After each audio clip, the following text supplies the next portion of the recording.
నిండుగా నీళ్లు, ఇది నిజం, అది కేసీఆర్ ఇజం అని ఎవరు హరీష్ రావు చెప్తా ఉన్నాడు. సో ఇది పరిస్థితి. సో పాలకుడు చాతగాని వాడైతే ఇలాంటి వాళ్ళే మళ్ళా తెరపైకి వస్తారు. ఇప్పుడు రేవంత్ రెడ్డి పాలన చాత కాకపోవడం వల్ల ఇప్పుడు అనివార్యంగా ప్రజలకి మళ్ళీ కేసీఆర్ గుర్తొస్తున్నట్టుగా కనబడతా ఉంది.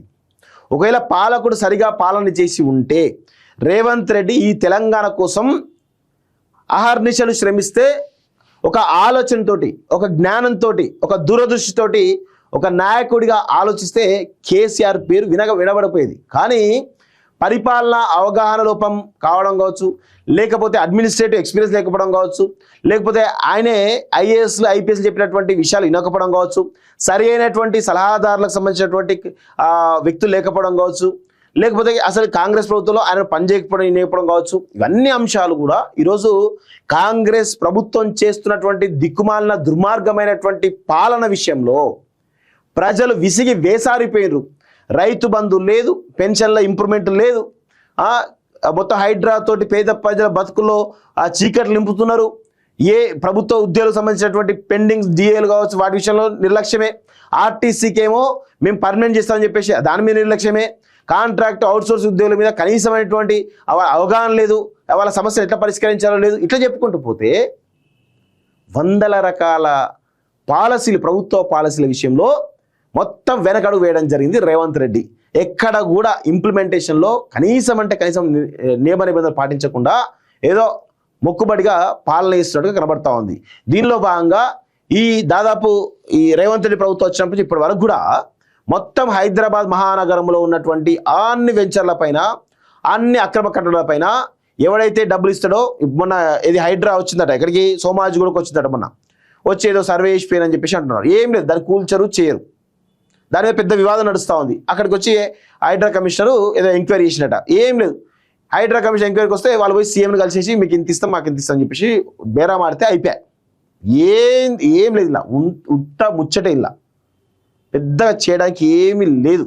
కేవలం డబ్బుల కోసము, కమిషన్ల కోసమే రేవంత్ రెడ్డి పాలన చేస్తూ ఉన్నాడు. రెరా చైర్మన్గా ఆంధ్రప్రదేశ్ సంబంధించిన శ్రీనివాసరావు నియామకమైనప్పుడే అర్థం చేసుకోవాల్సింది. మొత్తం హైదరాబాద్ మొత్తం ఒక భూమాఫియాగా తయారు చేస్తూ ఉన్నాడు రేవంత్ రెడ్డి తప్ప ఎక్కడ కూడా పరిపాలన చేయట్లేదు. చంద్రబాబు నాయుడు యొక్క ఆదేశాల మేరకు ఈరోజు తెలంగాణకు సామంతరాజులాగా రేవంత్ రెడ్డి పాలన చేస్తూ ఉన్నాడు. అందుకే మొత్తం భూమాఫియా అంతా కూడా శ్రీనివాసరాజు ఎవరికైతే చంద్రబాబు నాయుడుకు దగ్గర ఉన్నాడో ఆయన కంట్రోల్లో నడుస్తూ ఉంది.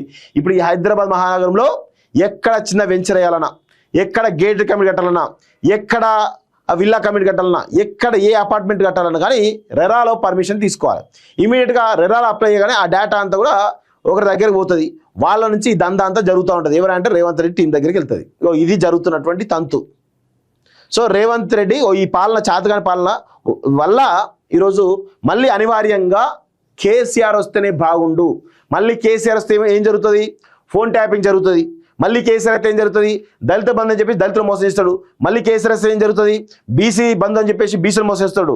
తర్వాత మళ్ళీ కేసీఆర్ వస్తే ఏమవుతుంది? ముస్లిం బంధు అని చెప్పేసి ముస్లిం మోసం చేస్తూ ఉంటాడు. మళ్ళీ కేసీఆర్ వస్తే ఏమవుతుంది?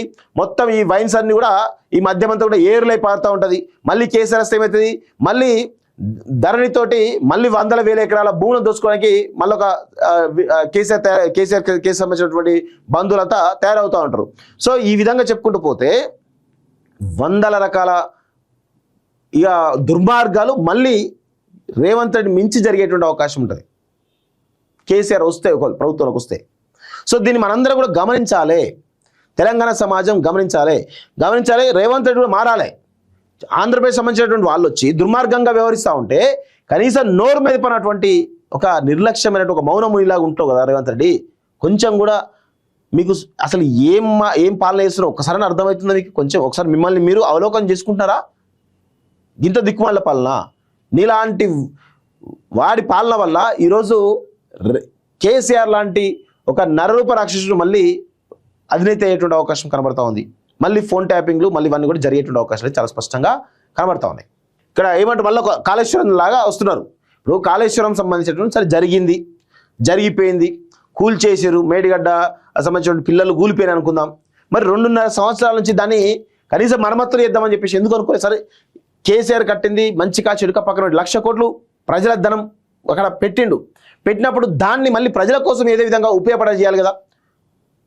కనీసం మేడిగడ్డను ఏవైతే పిల్లర్లో ఈ 2.5 సంవత్సరాల కాలంలో కనీసం వాటిని మళ్ళీ మరమ్మతులు చేసి ప్రజలకు ఉపయోగపడే విధంగా చేయాలి కదా ఏదో విధంగా. ఎందుకు చేయలేకపోయారు అని మేము అడుగుతా ఉన్నాం. మళ్ళీ తుమ్మిడి అట్టి అని చెప్పేసి కొత్త డ్రామా ఆడుతున్నాం. ఇంకెన్నిసార్లు మాడిఫై చేస్తారు ప్రాజెక్ట్ని. మొత్తం ప్రజలకు రైతాంగానికి నీళ్ళు లేకుండా చేద్దామంటే ఒక దుర్మార్గమైనటువంటి ఆ పరిస్థితిలో ఉన్నారా ఇద్దరు కలిసి. ఇది కరెక్ట్ పద్ధతి కాదు. ఖచ్చితంగా ప్రజల కోసం పనిచేయండి. మీ స్వార్థ ఆర్థిక రాజకీయ ప్రయోజనాల కోసం కక్షపూరితమైనటువంటి ఆ రాజకీయాల కోసం దయచేసి మీరు పనిచేయకండి. మీరు ప్రజలు ఒక గౌరవంతో మీకు ఓటేసి మిమ్మల్ని ప్రభుత్వంలోకి వచ్చినప్పుడు ప్రజల కోసం పనిచేయాలి. ఆర్థిక ప్రయోజనాల కోసమో రాజకీయ ప్రయోజనాల కోసమో లేకపోతే కక్ష తీర్చుకోవడానికో పాలన ఇవ్వలే కదా ప్రజలు.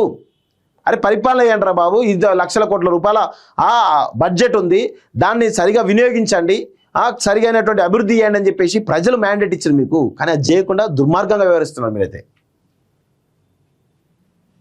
ఇగో మేడిగడ్డ కాడ నీళ్ళున్నది వాస్తవం, ఒడిసి పడతావా ఏపీకి వదిలిపెడతావా హరీష్ అంటూ చెప్తా ఉన్నారు. సో ఎస్ 100% మళ్ళొకసారి తెలంగాణ మూమెంట్ని తీసుకొస్తారు.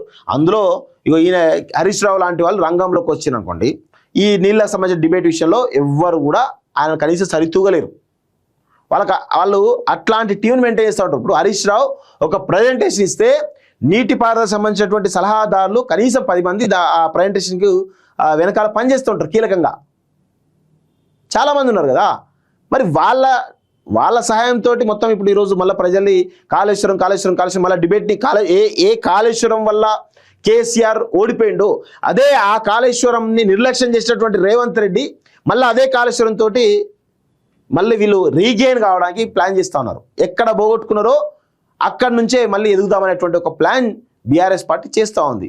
అది కేవలం రేవంత్ రెడ్డి యొక్క చాతగాని చావగాని దద్దమ్మ పాలన వల్ల అనేది చాలా స్పష్టంగా గుర్తుపెట్టుకోండి.